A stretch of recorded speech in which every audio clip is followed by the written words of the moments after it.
लेकिन ज़ेबा जो है वो बिल्कुल सुन्न है। अगर हम बात करें ड्रामा सीरियल कफ़ील की तो ऑनेस्टली अगर इमाद की बात की जाए तो वो तो कमाल की एक्टिंग कर रहे हैं। जैसा उनका करैक्टर है वो उस पे पूरा-पूरा उतर रहे हैं। लेकिन मुझे अब जो है ना मैंने सनम सईद की एक्टिंग बहुत उन्होंने अच्छी की उनके जो पहले के प्रोजेक्ट्स थे, लेकिन अब मुझे लग रहा है कि यार ये किस किस्म की एक्टिंग है? एक्सप्रेशन ही नहीं है।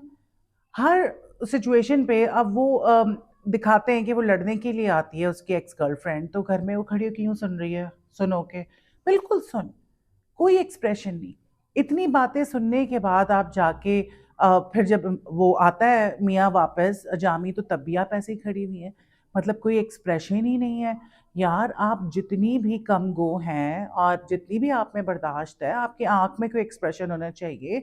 आप फ़ील करता है बंदा जब इतनी बड़ी बात होती है, आपका मियाँ चाहे आपका उसमें इंटरेस्ट नहीं है, लेकिन स्टिल वो आपका शौहर है। और ये बड़ी नॉर्मल सी बात है कि कोई भी औरत होगी और उसके मियाँ की एक्स गर्लफ्रेंड आपके घर में घुस गई है, आपको लान-तान कर रही है, बुरा-भला कह रही है, अपनी मोहब्बत के किस्से सुना रही है और आप यूँ करके उसको देख रही हैं। लाइक कोई सेंस नहीं बनता। मुझे सनम सईद की एक्टिंग बिल्कुल नहीं अच्छी लगी। मुझे लगता है कि बिल्कुल एक्सप्रेशनलेस थी। ख़ैर उसके बाद जी वो घर पर आ जाती हैं और वो बड़ा इंटेंस सीन था। मुझे बहुत अच्छा लगा जिस तरह जो सनम सईद के फ़ादर हैं, वो जिस तरह उसको इंटरव्यू करते हैं आफ्टर नोइंग कि वो कितना निकम्मा है, फ्रॉड है, उसके पास कुछ भी नहीं है। जो कुछ है उस पे केस चल रहा है और बाकी सारी चीज़ें बिक चुकी हैं। तो वो जब उनको बड़ा रिग्रेट होता है और वो घर आके कहते भी कि मैंने जल्दी कर दी है, मुझे नहीं करना चाहिए था और वो कुछ नहीं कमाता, पता नहीं किस हाल में ज़ेबा होगी। मतलब बाप एक तरफ इतनी फ़िक्र कर रहा है, दूसरी तरफ माँ जो है वो चिल है। उसको वो यही माँओं को होता है कि यार बेटी का घर बसा रहा है, लेकिन उनको ज़्यादा ही चिल माँ दिखाई है। तो जब वो आते हैं खाने पर तो वही एक तरफ सपाट चेहरा सनम सईद का और दूसरी तरफ जो है वो उन सवालात शुरू हो जाते हैं जामी से कि क्या करते हैं, क्या कारोबार है, किधर है? मैं आना चाहता हूँ, मेरे दोस्त इन्वेस्ट करना चाहते हैं। वो बड़ा मज़े का सीन था। क्योंकि वो क्लोज़ शॉट्स थे, जामी के भी और क्या ज़ेबा के अब्बा के भी। सो वो बड़ा इंटरेस्टिंग था, बड़ा इंटेंस था और दोनों की एक्टिंग बहुत ज़बरदस्त थी। अच्छा उसके बाद जामी उठ के चला जाता है, फिर वही होता है कि जी ज़ेबा से अम्मा साहिबा जो हैं वो पूछती हैं, "नहीं, नहीं तुम तो बहुत खुश हो माशाल्लाह, कोई मसला नहीं, घर बसाओ, जामी तो हीरा लड़का है।" एक तो जामी को हर कोई हीरा लड़का है, माँ-बाप की खिदमत करता है, बहन-भाइयों के साथ बहुत अच्छा है और जो फरहाना बाजी हैं, वो सबसे बड़ी फ़साद की जड़ है।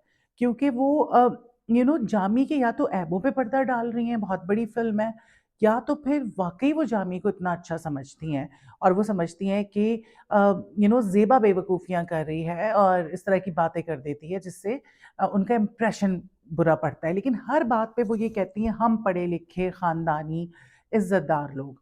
मतलब पूरा ख़ानदान ही सेल्फ़ ऑब्सेस्ड है। उधर जामी के अब्बा वो तारीफ़ें करते नहीं थकते। ऐसा बेटा नहीं हो सकता, हीरा दे दिया, हर बंदा उसको हीरा कह रहा है। और यहाँ पे जब किसी की बहुत ज़्यादा तारीफ़ हो रही हो ना, तो उस बंदे पे तो आप शक करें कि यार इतना अच्छा कैसे कोई हो सकता है। तो पूरी एपिसोड में ऐसा कुछ इंटरेस्टिंग नहीं था, सिर्फ़ एक सीन इंटरेस्टिंग था और वो था जामी और अब्बा की टेबल टॉक, वो काफ़ी इंटेंस थी। और दूसरी तरफ जो है ज़ेबा बस उसी तरह खामोश, वही मुँह लेके इधर जा रही है, उधर जा रही है। मतलब मैं अगर रेट करूँ ज़ेबा की एक्टिंग को सनम सईद की एक्टिंग को तो ऑनेस्टली 3 आउट ऑफ 10 बहुत बुरी। पता नहीं क्यों मैंने आई रियलाइज़्ड कि यार ये तो बिल्कुल ही एक्सप्रेशनलेस है और अजीब-सा करैक्टर कर दिया उन्होंने। कैसे कोई लड़की खामोशी इख्तियार करके रखेगी जब उसके साथ इतना बुरा हो रहा होगा। ना वो घर पे बता रही, चलो ठीक है शुरू में लड़कियाँ छुपाती हैं लेकिन इतना कुछ हो गया। वो उससे लड़ रहा है, झूठ बोल रहा है, उसकी असलियत खुल के सामने आ गई है, उसकी एक्स गर्लफ्रेंड घर पर आके उसको झंझोड़ रही है। इतना कुछ हो रहा है but still she is quite, she is not telling anyone कि भई this is what happened, I am being tortured और जामी इज़ अ फ्रॉड। भई आप बताएँ ना, कुछ तो बताएँ। आप बता ही नहीं रही हैं। ख़ैर लेकिन जो बाप का कैरेक्टर है वो बहुत अच्छा है, काश सारे बाप ऐसे हो जाएँ और बड़ा रिग्रेट है उस बाप को कि मैंने क्या कर दिया। कफ़ील से जो सबसे बड़ा सबक हमें सीखने को मिलता है वो ये है कि कभी भी जल्दबाज़ी ना करें। कोई बहुत पीछे पड़े और जल्दी में शादी करना चाहे तो प्लीज़ मत करें। इंक्वायरी करवाएँ, प्रॉपर इंक्वायरी कराएँ, लोगों से पूछें, मेल-जोल करें, मुलाकातें करें ताकि आपको उनकी असलियत पता चल जाए क्योंकि कोई कब तक ही एक्टिंग कर लेगा। इतनी लंबी एक्टिंग चलती नहीं है। तो ये ही सबसे बड़ा मैसेज है कि जल्दबाज़ी के काम ठीक नहीं होते और स्पेशली जब शादी का मामला हो, तो you have to be very, very, very careful. 100 दफ़ा जो है इंक्वायरी करवाएँ, देखें, क्योंकि एक आपकी लापरवाही जो है एक ज़िंदगी पूरी तबाह कर सकती है। अब आगे क्या लगता है कुछ नहीं समझ आ रहा, लेकिन हाँ, मुझे लगता है एक आधे एपिसोड के अंदर जो है शायद इस तरह के इख्तिलाफ़ात हो जाएँ कि ज़ेबा घर आके बैठ जाए और फिर जो ज़ेबा का जो पुराना वाला जामी था उसके साथ उसकी बातचीत शुरू हो जाए या कुछ इस तरह की चीज़ हो जाए। लेट्स सी क्या हालात बनते हैं, लेकिन अभी कुछ भी प्रेडिक्ट नहीं किया जा सकता। लेकिन फ़िलहाल अ, इतनी कोई मुझे नहीं लग रहा कि इंटरेस्टिंग रही है कफ़ील की अब ये वाली जो एपिसोड्स है, एपिसोड नंबर 7। कुछ एक्साइटिंग होना चाहिए, कुछ एक्साइटिंग होना चाहिए। और थोड़ा-सा सनम सईद की एक्टिंग जो है वो भी बहुत बोरिंग हो गई है।